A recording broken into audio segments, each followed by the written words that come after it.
वैसे उम्मीद तो केंद्र और राज्य के सरकारी कर्मचारी भी लगाकर बैठे हैं ओपीएस यानी ओल्ड पेंशन स्कीम की बहाली के लिए। आंदोलन फिर शुरू हो गया है। दिल्ली के जंतर मंतर पर कई विभागों के कर्मचारी अनशन पर बैठे हैं। मांग एनपीएस यानी न्यू पेंशन स्कीम को रद्द करने की उठी है। 4 महीने पहले ही रामलीला और जंतर मंतर पर प्रदर्शन हुए थे। तब सरकार ने कमेटी बना दी थी, भरोसा दिया था कि पेंशन का मसला हल करेंगे, लेकिन जब सिस्टम ने सुध नहीं ली तो सैकड़ों कर्मचारी सड़क पर उतर आए। अब देशव्यापी आंदोलन की चुनौती दी गई है। सर्दी में ओपीएस पर दिल्ली का पारा फिर हाई है। युवा युवा करे पुकार, पुरानी पेंशन बहाल करो, एनपीएस रद्द करो। क्या सरकार से बोलो अभी तो ये लड़ाई है, अभी तो ये लड़ाई है। ये किस कुर्बानी की बात उठी है? हक हकूक के वास्ते मर मिटने की जिद क्यों है? फिर इंकलाब के नारों से दिल्ली क्यों गूंज रही है?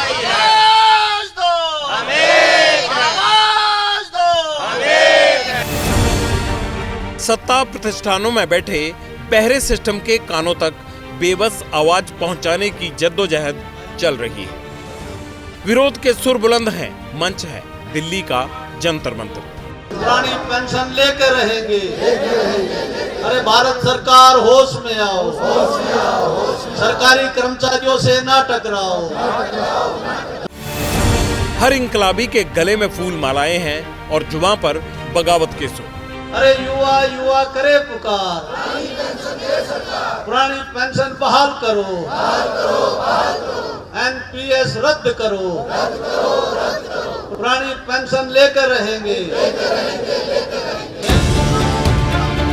ये सरकारी कर्मचारी हैं। सिस्टम की संगदली के मारे कोई लखनऊ से आया है, कोई बिहार से, कोई कश्मीर से तो कोई बंगाल से। इनकी मांग क्या है?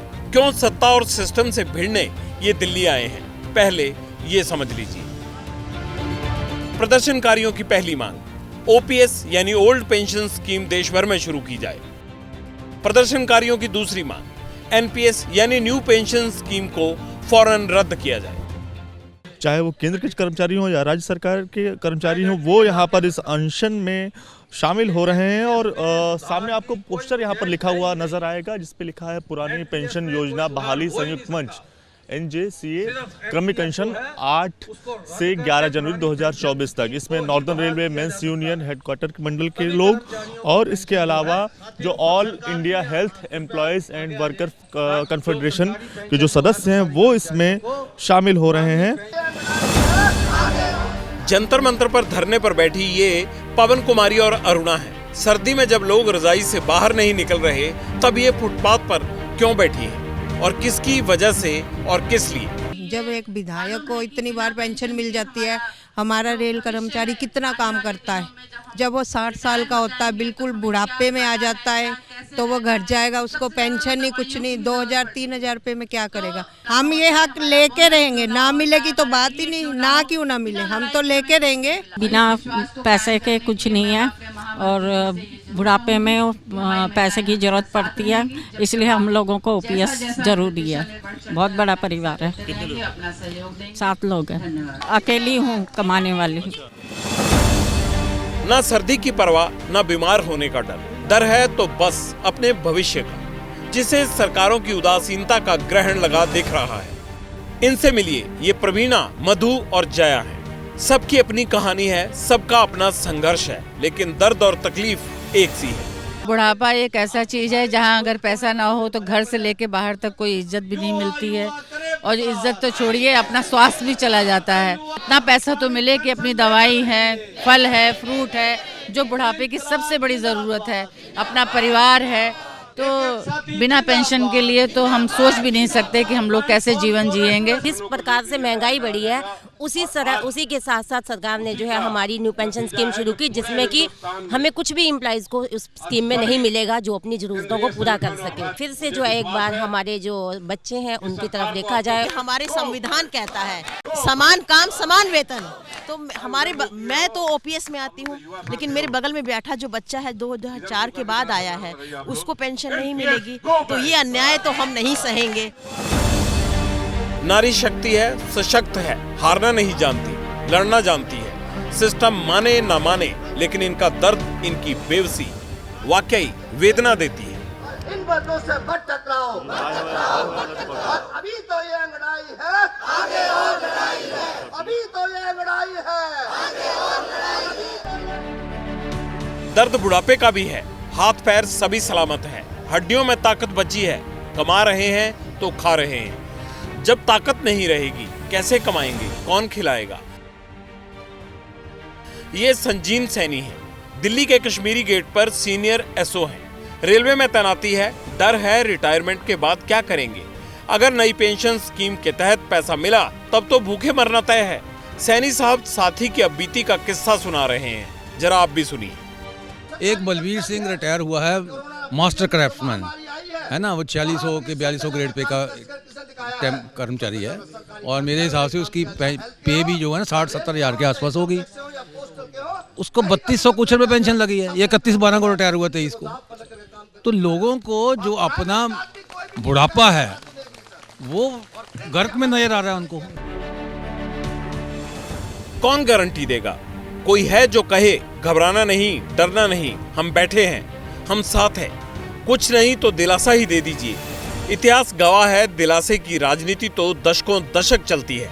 बाकी सरकारी नौकरों में गुस्सा क्यों है, लखनऊ के उपेंद्र और दिल्ली के मिश्रा जी बखूबी समझा देंगे। कुछ ना कुछ इस बार जो है जरूर निर्णय सरकार को लेना पड़ेगा, क्योंकि बिल्कुल हम लोग आखिरी पड़ाव तक ये लड़ाई लड़ते आ रहे हैं। सरकार ने अभी ट्रक ड्राइवर वगैरह जो हुए थे उनकी लाई थी, उनको आप 2 दिन में उनका आप अपने उसको पलट देते हो, लेकिन हम लोग जो इतने साल से लड़ते चले आ रहे हैं, सरकार को मैं आगाह भी करना चाहता हूँ, क्योंकि मैं 2014 में बीजेपी का कट्टर समर्थक था। जब से ये बीजेपी सरकार आई है, हमारी तमाम जो हमारी सुविधाएं होती थी उनको एक एक करके वो खींचती जा रही है। बहुत दिन नहीं बीते, बात 10 अगस्त की है। रामलीला मैदान से लेकर जंतर मंतर तक आंदोलन हुआ था। ओपीएस पर केंद्र सरकार ने कमेटी बनाई, मोदी जी से भरोसा भी मिला। 4 महीने गुजर गए, कोई सुध लेने नहीं आया, इसीलिए आंदोलन की राह पकड़ ली। इस भर में ये पुरानी पेंशन स्कीम के तहत जो लोग रिटायर हो रहे हैं उनको किसी को 500 रुपये पेंशन मिल रही है, किसी को 1000 रुपये पेंशन मिल रही है, किसी को 2000 रुपये पेंशन मिल रही है। तो लोगों के अंदर बहुत आक्रोश है। इसका असर जो है वो कहीं न कहीं पर जो है वो चुनावों पर भी पड़ता है। सरकार शांति से बात को मान लेती है, बात कर लेती है तो बहुत अच्छी बात है। अगर नहीं मानेगी तो हमें मजबूरी में जो है वो इसके लिए संपूर्ण हड़ताल पर भी जाने का निर्णय लेना पड़ेगा। दिसंबर 2003 की बात है। देश में अटल बिहारी वाजपेयी सरकार सत्ता में थी। तब पुरानी पेंशन स्कीम को खत्म कर नई पेंशन स्कीम लागू की गई, जो 1 अप्रैल 2004 से देश भर में लागू है। ये कुसुम है, सिंगल मदर है। 2004 के बाद ज्वाइनिंग है, ओपीएस नहीं मिली तो जिंदगी कितनी बोझिल हो जाएगी। मेरे 2 बच्चे हैं, मेरे को बहुत मुश्किलें होती है। मैं अपना पैसा छोड़ के, जो ग्रेजुएटिंग में हमें मिलता है पैसा, मैं वो छोड़ के, अपना पैसा छोड़ के तो जाके मैं कुछ पैसा ले रही हूँ, वरना मेरे पास कोई पेंशन नहीं। आज मेरे पास पेंशन होती तो शायद एक और ज़्यादा मेरे को अपने बच्चों को पालने में, सिंगल मदर हूँ तो शायद मेरे को ज़्यादा अपने बच्चों को पालने में हेल्प होती। कुसुम ही क्यों, इनसे मिलिए। ये उमेश और पूजा हैं। ये सोचकर परेशान है कि सरकारी नौकरी करने के बाद भी बुढ़ापे में भूखा मरने की नौबत आ सकती है, इसलिए सिस्टम को जगाने आई है। 30 से 35 साल की उम्र में तो बच्चे ही होते हैं, तो वो 60 साल की उम्र तक वो उनकी शायद पढ़ाई कंप्लीट नहीं हो पाएगी और ना उनका शादी ब्याह हो पाएगा। तो जब तक हम लोग रिटायर होंगे तो हमारे बच्चे स्टैंड नहीं हो पाएंगे। तो और जब हमें पेंशन ही नहीं मिलेगी तो उनका भविष्य ऑलरेडी अंधकार में है ही है। अगर पेंशन एनपीएस से बहुत अच्छी है तो फिर ये नेताओं पर क्यों लागू नहीं होती? क्योंकि नेता लोग भी तो बड़े ये 3-3, 4-4 पेंशन जो लेते हैं, या तो फिर इतनी अच्छी है तो उनको भी लागू करें, नहीं अगर हमें नहीं देना चाहते ना तो कोई बात नहीं, आप लोग भी छोड़े पेंशन, नेता लोग भी पेंशन छोड़े, हम भी छोड़ देंगे। जिंदगी इम्तिहान लेती है। पूजा और उमेश भी महंगाई के दौर में अग्नि परीक्षा दे रही है। सीमा और हरप्रीत का किस्सा सुनिए। सिस्टम को भी सोचना पड़ेगा, क्योंकि बुढ़ापा वो मर्ज है जिसकी कोई दवा नहीं। जैसे हमारे बुजुर्ग थे, उनको पेंशन मिल रही है, वो अपना दवाई पानी कुछ भी है वो ले रहे हैं, और हमारे आगे तो मतलब इतना, अभी तो चलो बच्चे छोटे हैं, हर बच्चा तो ऐसा नहीं होता कि जो हमारे बच्चों को माँ बाप की सेवा करेंगे, माँ बाप के साथ रहेंगे। माँ बाप अकेले रह गए, ना उनके पास पैसे होते, ना उनके पास कोई वो होता, तो वो कैसे मतलब हैंडल करेंगे। अब तक मुझे 16 साल हो गए नौकरी करते हुए, बच्चों की पढ़ाई पे पैसा खर्च हुआ है, अभी भी बच्चे स्टैंड नहीं हुए हैं, और सिर्फ 10 साल रह गए हैं रिटायरमेंट को, तो क्या मिलेगा हमें? कुछ भी नहीं मिलेगा। एक बात और, दुनिया की करीब 8 अरब आबादी में 121 करोड़ युवा हैं। इनमें सबसे ज्यादा 21% भारत में है। इस लिहाज से भारत में करीब 48 करोड़ यूथ पॉपुलेशन है। उनकी ख्वाहिश यही रहती है कि एक अदद सरकारी नौकरी मिल जाए। सरकारी नौकरी मिलेगी तो रिटायरमेंट के बाद पेंशन भी मिलेगी, लेकिन पेंशन नहीं मिलेगी तो गुजारा कैसे होगा? 2004 से पहले जो भर्ती हुए हैं उन्हें डर नहीं है, क्योंकि वो ओल्ड पेंशन स्कीम में आते हैं। लेकिन भविष्य की सबसे ज्यादा चिंता उन युवाओं को है जिन्होंने 2004 के बाद सरकारी नौकरी ज्वाइन की है। वो रिटायरमेंट के बाद क्या करेंगे, किसके आगे हाथ फैलाएंगे, ये चिंता उनको सताती है। सरकार को सुनना चाहिए। देखो, सरकारी कर्मचारी का जो माई बाप है वो सरकारी है, उसे देखना पड़ेगा कर्मचारी की तरफ भी कि भाई कर्मचारी भी जो है उनका एक पार्ट है, उन्हीं का हिस्सा, उन्हीं के लिए काम करते हैं, डिपार्टमेंट के लिए, देश के लिए काम करते हैं, थोड़ा उनके लिए भी उनको सोचना पड़ेगा। पेंशन की मांग ये नहीं है कि पैसा चाहिए, पेंशन की मांग है कि एक स्वाभिमान चाहिए, ताकि बुढ़ापे में, आज हमारे देश की स्थितियाँ ऐसी नहीं हैं कि बहुत अच्छे हॉस्पिटल्स हैं या बहुत ज़्यादा मतलब ऐसी सुविधाएं हैं, बहुत सारे ऐसे एरिए हैं। गाँव में देखते हैं घर घर की यही कहानी है कि बच्चे जब बुजुर्ग हो जाते हैं माँ बाप, तो बच्चे ज़रूरी नहीं है कि उनकी देखभाल करें या पूरी सहायता करें। अगर मैं अपना ही एग्जाम्पल लूँ तो मेरे पास 2 बेटियाँ हैं और मैं 21 का ज्वाइन हूँ और मेरी 30 ईयर की सर्विस है। अगर मैं अपनी बेटियों को अच्छा से पढ़ाऊँगा तो 30 ईयर तक मैं उनकी मैरिज करूँगा, और उन मैरिज के बाद वो अपनी फैमिलियों को देखेंगी, मेरे को नहीं देखेंगे। और 30 ईयर बाद मैं अगर रिटायर होऊंगा तो मेरे को भी सर्वाइव करने के लिए भी दिक्कत रहेगी। जो फंड मैंने यहाँ कमाया वो मैंने अपनी बेटियों के खर्चे में, शादी में यूज कर लूँगा। सरकारी कर्मचारियों को मलाल इतना ही है कि अगर देश तरक्की कर रहा है तो उसकी तरक्की क्यों ना हो, क्यों अपने बुढ़ापे की फिक्र उसे हमेशा रहे। आखिर ओपीएस लागू करना क्यों टेढ़ी खीर है? देश में करीब 87 लाख सरकारी कर्मचारी हैं। अगर हर राज्य ओपीएस लागू करे तो सालाना 31 लाख करोड़ रुपए खर्च होंगे। देश के 5 राज्य ऐसे हैं जहां एनपीएस की जगह ओपीएस लागू है या सरकारों ने वादा कर दिया है कि हम करेंगे। इनमें राजस्थान, छत्तीसगढ़, झारखंड, पंजाब, हिमाचल प्रदेश शामिल हैं। छत्तीसगढ़, राजस्थान और झारखंड में ही ओपीएस पर 3 लाख करोड़ रुपए खर्च हो रहे हैं, 3 राज्यों में। अगर इस तरह से सभी राज्य करेंगे तो बजट कितना ऊपर जाएगा? अब आपको बताते हैं कि पुरानी और नई पेंशन स्कीम में आखिर फर्क क्या है और बवाल ये है क्यों। पुरानी पेंशन स्कीम में सरकारी कर्मचारियों को रिटायरमेंट के वक्त मिल रहे वेतन की आधी रकम पेंशन के रूप में दी जाती है। नई पेंशन स्कीम में बेसिक सैलरी और डीए का 10% हिस्सा ही कटता है। ओपीएस के तहत यानी ओल्ड पेंशन स्कीम के तहत कर्मचारियों के वेतन से पेंशन के लिए कोई पैसा नहीं कटता है। नई पेंशन स्कीम में शेयर बाजार के बेस्ड है वो, और लिहाजा उसकी उतनी सुरक्षा की गारंटी नहीं है जितनी ओल्ड की है। ओपीएस के तहत सरकार अपने खजाने से पेमेंट करती है, और न्यू पेंशन स्कीम में रिटायरमेंट के बाद निश्चित पेंशन की गारंटी नहीं है। पुरानी पेंशन स्कीम के तहत 6 महीने बाद महंगाई भत्ता बढ़ाने का प्रावधान है। नई पेंशन स्कीम में ऐसा कोई प्रावधान नहीं है। एक और अहम बात यह है कि ओपीएस के तहत आने वाली पेंशन पर कोई टैक्स नहीं लगता है, जबकि नई पेंशन स्कीम टैक्स कटौती के दायरे में आती है।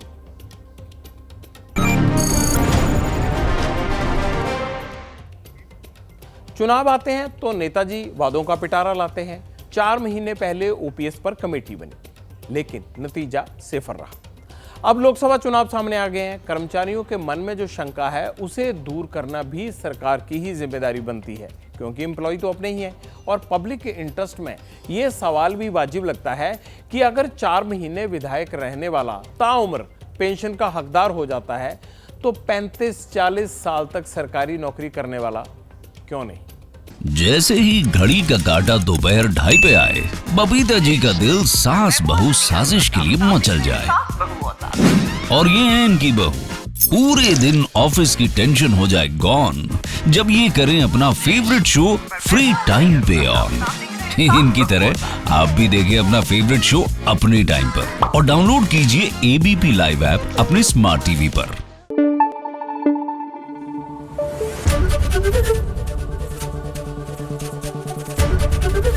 एबीपी न्यूज आपको रखे आगे।